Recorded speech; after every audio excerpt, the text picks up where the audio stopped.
All right, Steven here. I'm gonna just run you through a little protocol I like to work on for shoulders. A lot of times if people have like a forward shoulder position, you kind of notice that the shoulder is kind of in that front line of the body or in front of the midline of the body. Maybe the pec minor is short.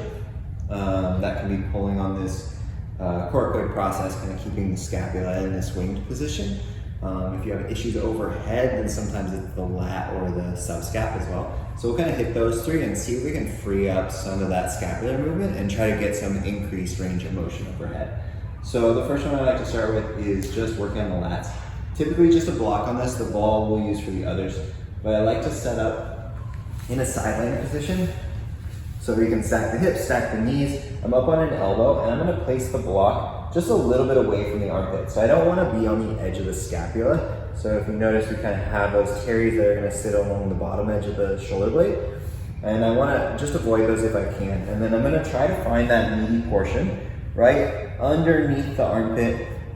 And I can notice I'm in the muscle right now. I'm gonna lean forward a little bit. So I'm gonna find that serratus anterior, the little fingerling muscle sticking out. And I wanna find the ribs right there. So I can notice I'm on the ribs and I can start to feel how the lat is just behind it. So I like to support the head, just gives us a better position so we don't have to be holding the head up the whole time.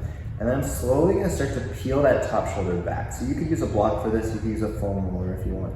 But I'm just gonna slowly start to peel that top shoulder back. And we start to get into the lat. And we notice this already has a little bit of external rotation in the shoulder. So when I hold this position, I get a little bit of that work. And I'm just gonna notice I'm going cross fiber, front to back, kind of through that lat. Breathing, watching the rib cage expand and contract. Seeing if we can keep the nervous system receptive to the tissue that we're working on. And maybe if we get in here and we notice there's a little bit more opportunity, we can work a little bit of external rotation. So we can kind of sway back and forth because the lat is an internal rotator for the shoulder. When I work into external rotation, I might get a little bit more like a pin and stretch there. But typically I just rest the head, slowly work that top shoulder back. I usually spend a minute or two just until that tissue seems to soften and kind of steamroll through that thing. And I work front to back. And if you notice that you're meeting resistance or it feels like we're popping over the muscle, we're probably going too fast. So just try to slow it down, stay with the breath, and we can do that. So the lat's a good place to start. Typically, tight lat is gonna pull that shoulder forward. It's gonna limit that overhead range.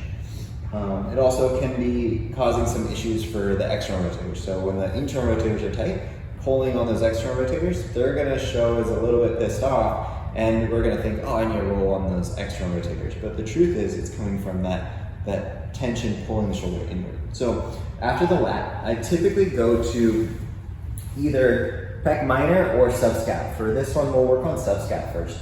And so I move the block so that it's around the line of the armpit, and I'm gonna take the ball and place it just on top of the block.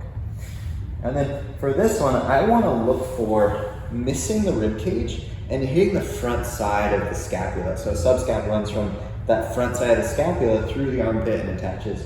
So similar to the lat, it's kind of in a similar area. I'm gonna take the ball, place it on the block. Then I'm gonna rest down. The ball's in the armpit at this point. And then I'm gonna start to walk that top shoulder forward. So notice I'm supported on that right elbow, I'm supported on the left elbow, and I'm starting to close the chest down towards the ground. I keep the legs stacked, so you can square up with the ground if you want, but typically I'm gonna find this area just inside that armpit. And if it feels really nervy, you start getting sensation down the arm, or it feels too kind of sinewy, then let's try to move around. So brachial plexus runs through there. We also have just a lot going on inside that armpit.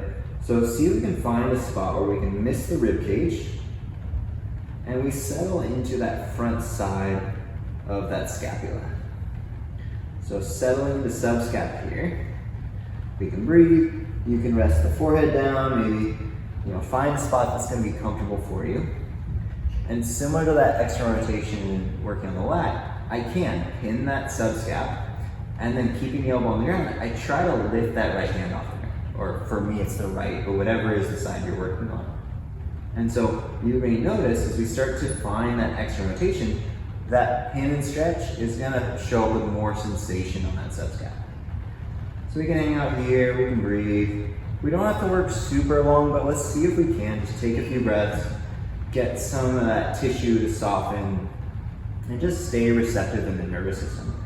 So if the nervous system locks up, then we're not getting any benefit from this. We just need to kind of take our time and breathe and work slow. You'll hear massage therapists saying there's no such thing as too deep, only too fast. And so we'll think about the same thing as we work here. So that's cool, we work in the subscap, we can hang out there till it softens, and we can make our way back up. If I want to work in Pec Minor, there are multiple ways we can do this, and the other thing I would work on is Pec Major, but we'll do that in another video. But I'm going to slide the block forward now. So now I'm working on the front side, and I'm going to place the ball kind of right around the edge of the block, now closer to me. Similar idea. Setting up, the ball goes in the armpit. Pec Minor is going to be on the front side, so I'm aiming to just about miss the rib cage.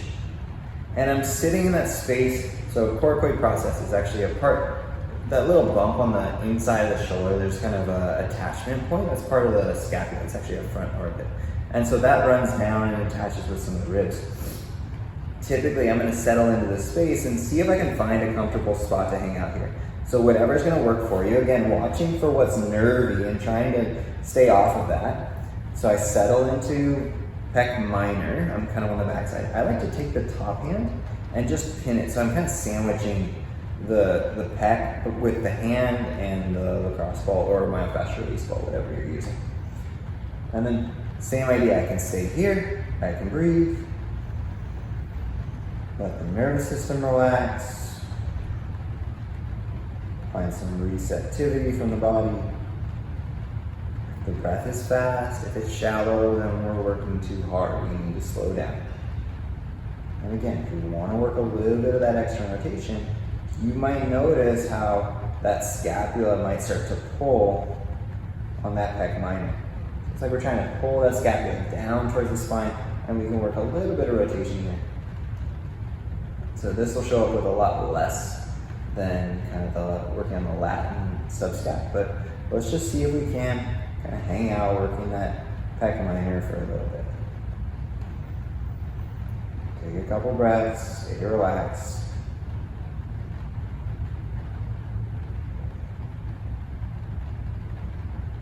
As you're content, we can come up. And we can start with that one. If we want to work on Pec Major, we'll do it in another video, but we can roll Pec either on the block or on the ground from the sternum kind of outward. So let's start there.